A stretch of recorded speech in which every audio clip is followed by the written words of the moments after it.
GeM தொலைக்காட்சி நேயர்களுக்கு வணக்கம். கர்த்தருடைய நாமத்திற்கு மகிமை உண்டாவதாக. இந்த நாட்கள்ல அதிகாரம் கையிலே என்ற தலைப்புல பார்க்க போகிறோம். லூக்காவின் சுவிசேஷம் 9வது அதிகாரம் 1வது வசனம். அவர் தம்முடைய 12 சீஷரையும் வரவழைத்து சகல பிசாசுகளையும் துரத்தவும் வியாதி உள்ளவர்களை குணமாக்கவும் அவர்களுக்கு வல்லமையும் அதிகாரமும் கொடுத்து. இந்த ஃபர்ஸ்ட் வசனத்துல பாருங்க, இதுதான் வருது. சகல அதிகாரம் பாருங்க, என்ன அதிகாரம் கொடுத்திருக்கிறார்னா வல்லமையும் அதிகாரமும் கொடுத்து. வல்லமையும் கொடுத்திருக்கிறாரு. வல்லமைன்னா தேவனுடைய சக்தி இல்லைங்களா? அப்போ கர்த்தர் பாருங்க, வல்லமையும் கொடுக்கிறாரு, அதிகாரமும் கொடுத்திருக்கிறாரு. இந்த இடத்துல ரெண்டுமே தேவைப்படுது. ஒரு வண்டி பாருங்க, ரோட்ல ஓடும் போது அதுக்கு ஒரு வல்லமை இருக்குங்களா இல்லையா? ஒரு பவர் இல்லாம ஓடாது. அந்த இடத்துல பெட்ரோல் இருந்தா அதுக்கான வல்லமையில தான் ஓடுது. ஆனா இந்த வல்லமைய தடுக்க முடியுங்களா? முடியாதா? ஆனா அதிகாரத்தை வச்சு தடுக்க முடியும். ஒரு போலீஸ்காரன் நின்று பாருங்க, அந்த வண்டியை நிறுத்தி அவர்கிட்ட பாருங்க, இது இருக்கா அது இருக்கா இது இருக்கான்னு சொல்லி பல விதங்கள்ல அவர் அதிகாரத்தை பயன்படுத்தி அந்த வண்டி போக விடாம நிறுத்த முடியும். அப்போ அதிகாரம் பெருசா வல்லமை பெருசா அப்படின்னு சொன்னாக்கா அதெல்லாம் எனக்கு தெரியாது. ஆனா வல்லமையும் அதிகாரமும் இந்த இடத்துல ரெண்டுமே தேவைப்படுதுங்க. ஏன்னா வெறும் வல்லமை மட்டும், கடவுளுடைய சக்தியை மட்டும் வச்சுக்கிட்டு நம்ம எங்கேயுமே போக முடியாது.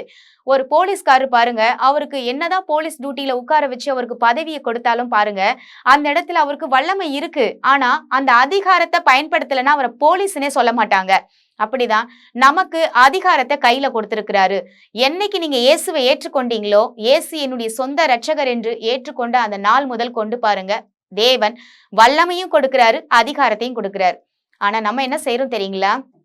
இந்த வல்லமையும் அதிகாரத்தையும் பீரோல வச்சு பூட்டிடுறோம். நம்ம என்ன செய்யறோம்னா, ஏதாவது ஒரு பிரச்சனைனா கண்ணீர் விட்டு ஓன்னு அழுகுறோம். அது மட்டும் தான் நமக்கு தெரியுதே தவிர, ஆனா கடவுள் கொடுத்த பாருங்க கீயை பயன்படுத்துறதே கிடையாது. இந்த இடத்துல அதிகாரத்தை பயன்படுத்தணும். இன்னைக்கு பாருங்க, அதிகாரம் கையிலே அப்படின்னு நம்ம பாக்குறோம். அதிகாரம் கையில வச்சுக்கிட்டு பாருங்க, நிறைய பேரு வெண்ணெய கையில வச்சுக்கிட்டு நெய்யுக்கு அலைவாங்கன்னு சொல்லுவாங்க. அந்த மாதிரி அதிகாரம் தேவன் கையில கொடுத்திருக்கிறாரு. ஆனா அதை நம்ம யூஸ் பண்றதே கிடையாது. நம்ம என்ன செய்வோம்னா, பல மைல் தூரம் பாருங்க தாண்டி போயிட்டு ஒரு டாக்டரை பார்க்கணும்னா போவோம், ஒரு வக்கீல பார்க்கணும்னா போவோம். பல மைல் தூரம் தாண்டி ஒரு ஊழியக்காரரை போய் பார்த்துட்டு ஜெபம் பண்ணா நடக்கும்னு நம்புறோம். ஆனா நாம பேசினா ஏன் நடக்கும்னு நீங்க நம்ப மாட்டீங்க. நம்ம கிட்ட தேவன் அதிகாரத்தை கொடுத்திருக்கிறாருங்க. இந்த வசனத்துல பாருங்க, முதல்ல 12 சீஷர்களை அழைச்சி ஃபர்ஸ்ட் அவர் என்ன கொடுத்திருக்கிறார் பாருங்க. நீங்க ஊழியத்துக்கு போறதுக்கு முன்னாடி ஒரு கேக் வெட்டி கொண்டாடலாமா, ஸ்வீட் வேணுமா நான் கேட்டாரு இல்ல. அதிகாரத்தையும் அவரு வல்லமையும் கொடுக்கிறாரு. ஏன்னா இது ரெண்டுமே மனுஷனுக்கு மிக மிக முக்கியமானதுங்க. இது இருந்ததுனாதான் பாருங்க உங்களை எதிர்கொள்ள வருகிற சாத்தானை நீங்க துரத்த முடியும். உங்களை விழுத்திடலாம், உங்களை அழிச்சிடலாம், உங்களுக்கு பிரச்சனையை கொடுக்கலான்னு வர தீய சக்திகளோட வேலையை நீங்க எப்படி அழிக்க முடியும் அப்படின்னா இந்த அதிகாரம் மூலமா தான். எப்படிங்க அதிகாரத்தை பயன்படுத்துறது அப்படின்னு சொல்லி நீங்க கேட்கலாம். எப்படி பயன்படுத்தணும்னா, யோவான் சுவிசேஷம் பாருங்க 14:14 என் நாமத்தினால் எதை கேட்டாலும் செய்வேன்னு சொல்லிட்டாரு. ஆனா என் நாமத்தினால் பிசாசுகளை துரத்துவென்ற வார்த்தையும் வருகிறது. அப்போ நாமத்தை வச்சு, இயேசு என்ற நாமத்தை வச்சு நம்ம அதிகாரத்தை பயன்படுத்தணும். ஒருவேளை உங்க வீட்டுல வியாதியஸ்தர்கள் இருந்தா நீங்க என்ன செய்யணும் தெரியுங்களா? அந்த வியாதியை பார்த்து நீங்க சொல்ல வேண்டிய வார்த்தை, இயேசுவின் நாமத்தினால பாருங்க, இயேசு சொன்னாரு ஜுரம் நீங்கி போ அப்படின்னு சொன்னாரு. நீங்க என்ன சொன்னீங்கன்னா, எல்லார்கிட்டயும் நீங்க போய் சொல்ற ஒரே விஷயம், குழந்தைக்கு ஜுரம் ரொம்ப இருக்குமா, ரொம்ப இருக்கு. அதாவது பிசாசை கூப்பிட்டு உள்ள உட்கார வைக்கிறது யாருங்க? நீங்க தான். ஏன்னா உங்க வார்த்தையினால தேவையில்லாத காரியங்களை துரத்தணும். அப்போ இயேசுவின் நாமத்தினால இந்த ஜுரமே என்னை விட்டு நீங்கி போ அப்படின்னு நீங்க துரத்தும் பொழுது, அதிகாரத்தை பயன்படுத்தும் போது போயிடும். இயேசு அதுதானங்க செய்யறாரு. அவர் இந்த உலகத்துல ஊழியத்தை எதுக்காக செஞ்சு காமிச்சாரு அப்படின்னா, நம்ம எல்லாம் கத்துக்கிட்டு நாமளும் பயன்படுத்தணும் தான். ஆனா நம்ம அதையெல்லாம் அந்த அதிகாரம் அவர் சொல்லி கொடுத்தது எல்லாமே பைபிள்ல இருக்கு. ஆனா யாருமே யூஸ் பண்றது கிடையாது. ஏதோ சர்ச்சுக்கு போறோம், பைபிளை வாசிக்கிறோம், வந்துடுறோம். இதுதான் நடந்துகிட்டு இருக்கு இல்லைங்களா? இது உண்மையான விஷயம். ஏன்னா இப்படிதான் நான் கூட இருந்தேன், பல வருஷமா அப்படி இருந்திருக்கேன். ஆனா இதை பயன்படுத்தணும் அப்படின்னு சொல்லி பாருங்க, வேதத்திலையும் எழுதி இருக்கு. இதை சொல்லி கொடுக்க சில போதகர்களையும் நான் பார்த்தேன். அதுக்கப்புறம் தான் புரிஞ்சுக்கிட்டேன், வாழ்க்கையில அதிகாரத்தை பயன்படுத்துவது எவ்வளவு ஒரு முக்கியமான வேலை. கல்வாரி சிலுவையில அவர் சுகத்தை கொடுத்துட்டாரு.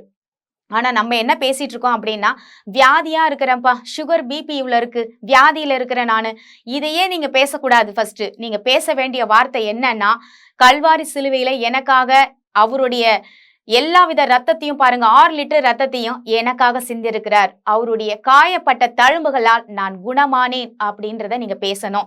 என் சுக வாழ்வு சீக்கிரத்தில் துளிர்க்கும் அப்படின்ற வசனத்தை பேசணும். இந்த வசனம் எல்லாம் பாருங்க, வெறும் டைலாக்கா ஆண்டவர் இந்த பைபிள்ல எழுதி வச்சில்ல. இந்த டைலாக்கு நம்ம எடுத்து சும்மா ஏதோ கொஞ்ச நேரம் பேசுறதுனால இல்ல. உங்க இருதய பூர்வமாக இதை எடுத்து கடவுள் எனக்காக தான் அவரு எழுதி வச்சிருக்காரு, நான் வாழ்க்கையில நல்லா இருக்கணுன்றதுக்காக தான் எழுதி வச்சிருக்காரு, நீங்க பேசி பாருங்க. நிச்சயமாக இந்த அதிகாரம் உங்க வாழ்க்கையில நீங்க செயல்படுத்தும் போது பெரிய காரியங்களை செய்ய முடியும். அதுக்காக நம்ம ஜெபிக்கலாம் வாங்க. எங்கள் அன்பும் இரக்கமும் நிறைந்த நல்ல தகப்பனே, நாங்கள் ஆண்டவரே உம்மண்டையில் வருகிற சுவாமி. அதிகாரம் கையிலே என்று தலைப்புல பார்த்தோம். அதிகாரம் எங்க கையில இருக்கு.